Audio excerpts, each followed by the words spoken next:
সব যদি আল্লাহর কাছে চাইতে শুরু করে, আল্লাহ যদি সবও দিয়ে দেয়, তারপর ওনার ধনভাণ্ডারের 1 ইঞ্চিও কমবে না।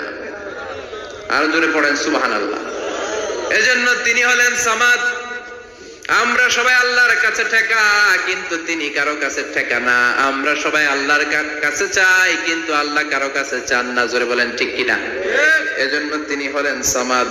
এরপরে আল্লাহ বললেন লাম ইয়ালিদ ওয়া লাম ইউলাদ, তিনি জন্ম দেন নাই, আবার তিনি জন্ম নেনও নাই। চিল্লায় বলেন সুবহানাল্লাহ। মুশরিকরা বলতো আল মালাইকাতু বানাতুল্লাহ, ফেরেশতারা আল্লাহর মেয়ে। নাউজুবিল্লাহ পড়বেন না?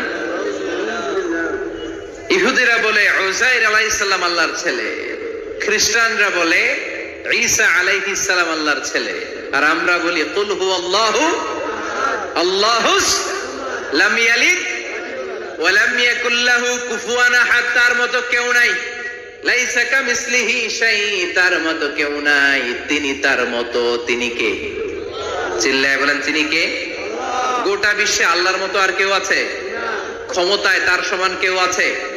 মর্যাদায় তার সমান কেউ আছে? তিনি যে কত বড় দাতা, তার মতো দাতা মহাবিশ্বে কেউ আছে? এজন্য চাইতে হবে একজনের কাছে, তিনি কে? চিল্লায় বলেন তিনি কে? এই তাওহীদের মেসেজই হচ্ছে সূরাতুল ইখলাসের মেসেজ। একত্ববাদে বিশ্বাস করতে হবে। এই একত্ববাদের বিশ্বাস, oneness of god, the idea of oneness of the creator, এটা যদি অন্তরে রাখতে পারেন, জান্নাতকে আপনার জন্য অবধারিত করে দিবে কে? আর সূরাতুল ইখলাসের আমল সকাল বিকাল ঘুমোতে যাওয়ার আগে পড়তে রাজি আছেন তো? এই সূরাটির নাম হচ্ছে সূরাতুল ইখলাস, কিন্তু শুধু সূরাতুল ইখলাসই এই সূরার নাম নয়। এই সূরার আরো চমৎকার কিছু সুন্দর সুন্দর নাম আছে। এই সূরার একটা নাম হচ্ছে সূরাতুত তাওহীদ। কি নাম? চিল্লায় বলেন কি নাম? তার মানে এই সূরার একটা নাম হচ্ছে তাওহীদ। তাওহীদ মানে একত্ববাদ, ওয়াননেস অফ দ্য ক্রিয়েটর, স্রষ্টা যে একজন।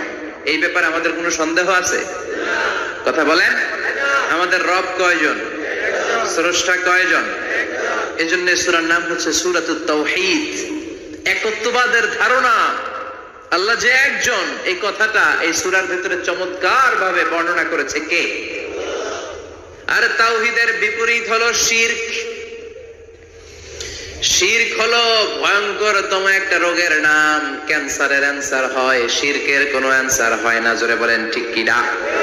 এজন্য আমরা যত ইবাদত করার জন্য নিয়ত করি, আল্লাহ প্রথমে বলেন শিরক করো কিনা আগে সেটা বলো। প্রথমে তুমি শিরক থেকে নিজেকে মুক্ত করার ঘোষণা দিয়ে দাও, তারপরে ইবাদত শুরু করো। ইবাদতটা তখন কবুল করে নিবে কে?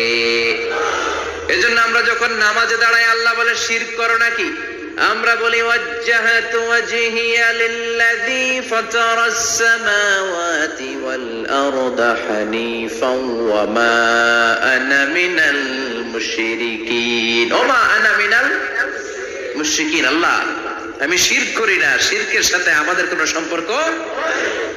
আবার যখন ইজার আর রিদা পরে জিলহজ মাসে হজের জন্য আরাফাতের ময়দানে আমরা চলে যাই, আল্লাহ বলেন হজের ঘোষণা পরে দাও, আগে ঘোষণা দাও শিরক করো নাকি? আমরা তখন ঘোষণা দেই লাব্বাইক আল্লাহুম্মা লাব্বাইক। পড়েন না?